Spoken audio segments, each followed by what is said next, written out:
Well, hello again all my YouTubers, and thanks once more for joining me as we take another look at another iconic race bike from the early 1970s. So in this very short clip we will take a look at Andrew Kinnairds' 1974 Maico 400.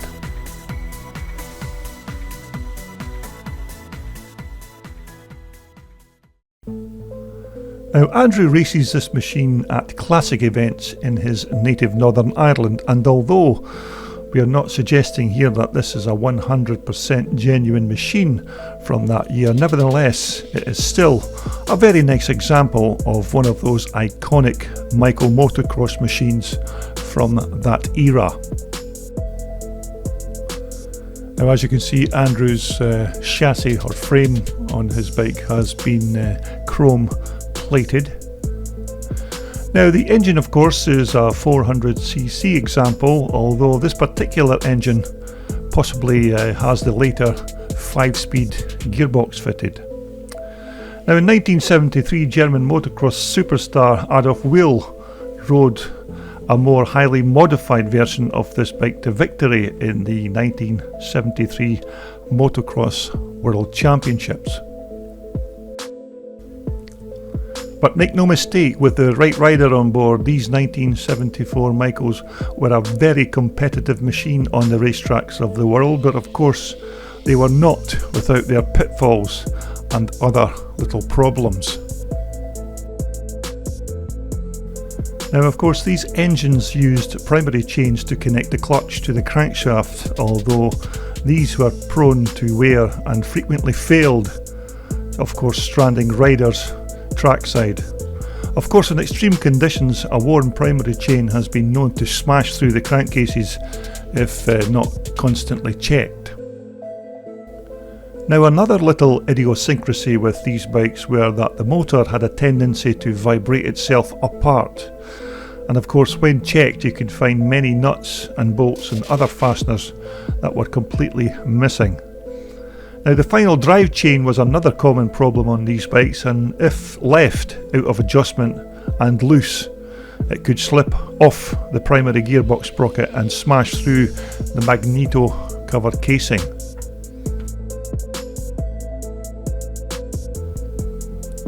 Now, in 1974, Maico were still using this alloy coffin shaped fuel tank on their race bikes, and it would be a few more years down the line before they would then change to the oval teardrop type tank as used on the 1979 model. Now, the brakes on these bikes were another point in question, because in 1974 almost all the off-road manufacturers were still using drum brakes at this time, and how riders actually managed to slow these bikes down, let alone stop them with these archaic brakes, is beyond me, but somehow they seem to manage it. Of course, these old style drum brakes were not the best, but in 1974 these were possibly the best that could be offered in terms of off-road bike braking. But on the plus side, these 1974 machines must have had one of the most comfortable seats ever on an off-road bike, and as you can see, a very deep and plush fitting seat for any motocross rider to sling their leg over. Now, back in the day, all manner of rear shocks were fitted to these 74 Maicos, and in the end it was really all down to your own personal preference as to which type of suspension you chose. Although, to be fair, suspension systems on 1970s motocross machines were not the best, and they were certainly not high tech, and the actual choice for suspension systems were actually quite limited. But despite the aforementioned little problems with these 74 Maicos, they were still very fast machines and produced tons of raw power, thanks of course in part to these 54mm Bing carburetors. But of course you had to still make sure that the carburetor intake was completely sealed, otherwise it would suck in foreign debris, which of course would stick the throttle slide wide open, which is not something you would want to experience on one of these very fast bikes. Now of course in 1974 Maico were still using this underslung exhaust system, which as we all know was prone to damage and being hit by stones and other debris while racing on the track.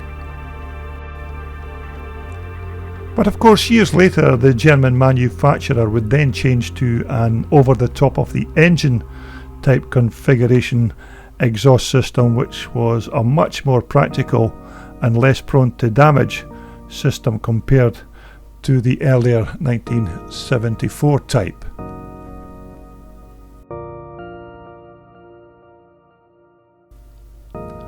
Now these 400cc Maico engines of course were high compression, and a decompression valve had to be fitted to the cylinder to aid you kick-starting that engine into life.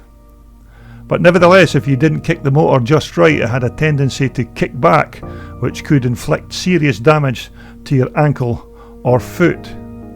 And believe me, I know, as I have encountered this phenomenon firsthand when I tried to kickstart my 440 Maico with sneakers on. Lesson learned.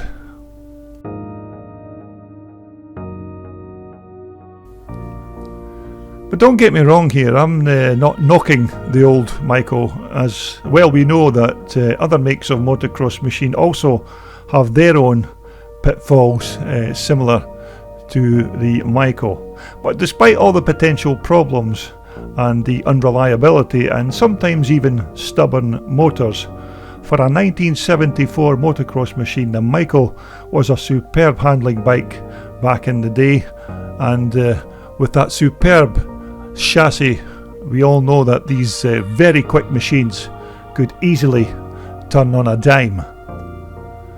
Now, although Andrew's machine is not a fully blown 1974 original bike from that year, it's still a very nice example of a 1974 machine. But of course back in the day, as we mentioned earlier, these bikes were very quick machines with the right rider on board, and original examples are still sought after and are highly collectible if you can lay your hands on an original bike.